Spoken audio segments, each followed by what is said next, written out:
हरे कृष्ण. भगवद्गीता अध्याय 2 सांख्य योग श्लोक 29.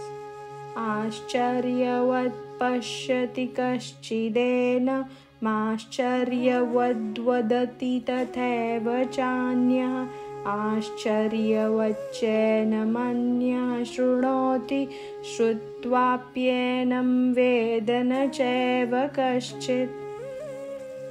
आश्चर्यवत आश्चर्यकारक, पश्यती पाहतात, कश्चित कोणी, एनम या आत्म्याला, आश्चर्यवत विस्मयकारक, वदती बोलतात, तथा त्याप्रमाणे, एव निश्चितपणे, च सुद्धा, अन्यः दुसरा, आश्चर्यवत विस्मयकारक, च सुद्धा, एनम या आत्म्याला, अन्यः दुसरा, शृणोती ऐकतो, श्रुत्वा ऐकल्यानंतर, अपि सुद्धा, एनम या आत्म्याला, वेद जाणतो, न कधीही नाही, च आणि, एव निश्चित, कश्चित कोणीही.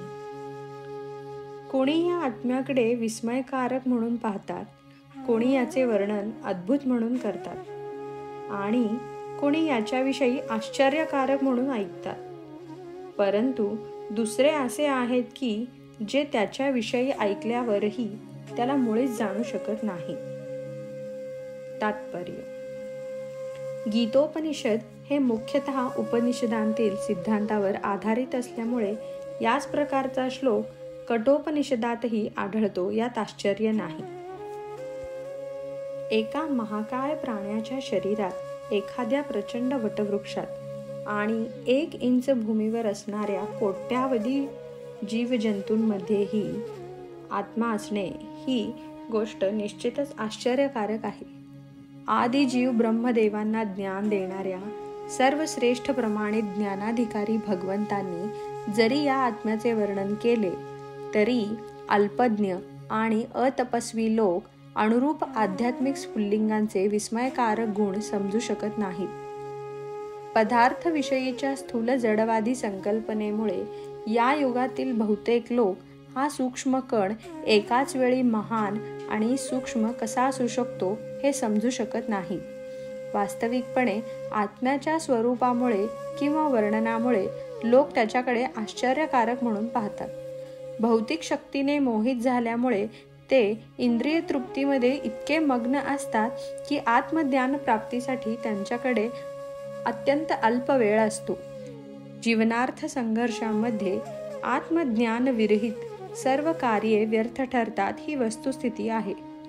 भौतिक दुःखातून सुटण्यासाठी मनुष्याने आत्म्याचा विचार करणे आवश्यक आहे, याची कदाचित लोकांना कल्पनाही नाही.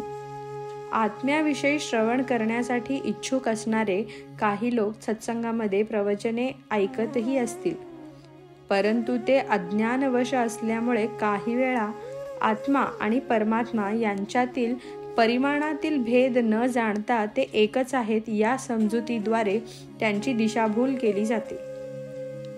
परमात्म्याचे स्वरूप, आत्म्याचे स्वरूप, त्यांचे कार्य तसेच त्यांचा परस्परातील संबंध याचे पूर्ण ज्ञान असणारी व्यक्ती आढळणे अत्यंत कठीण आहे. आत्मज्ञानामुळे होणारा वास्तविक लाभ आणि आत्म्याचे स्वरूप विविध मार्गाने समजावून सांगू शकणारा मनुष्य सापडणे हे त्यापेक्षाही दुस्तर आहे. पण जर एखादा मनुष्य कोणत्याही प्रकारे आत्मज्ञान जाणू शकला तर त्याचे जीवन सफल होते. आत्म्यासंबंधीचे ज्ञान जाणण्याचा अत्यंत सोपा मार्ग म्हणजे सर्वश्रेष्ठ प्रमाणित अधिकारी भगवान श्रीकृष्ण यांनी भगवद्गीतेत सांगितलेल्या उपदेशाचा इतर सिद्धांतामुळे विचलित न होता स्वीकार करणे हा होय. श्रीकृष्णांचा पुरुषोत्तम श्री भगवान म्हणून स्वीकार करण्यापूर्वी मनुष्याने या जन्मात किंवा पुनर्जन्मात महान अशी तपस्या आणि त्याग करणे अत्यावश्यक आहे. तथापि श्रीकृष्णांना याप्रमाणे जाणणे केवळ शुद्ध भक्तांच्या अहैतुकी कृपेने शक्य आहे आणि अन्य कोणत्याही उपायाने नाही. हरे कृष्ण.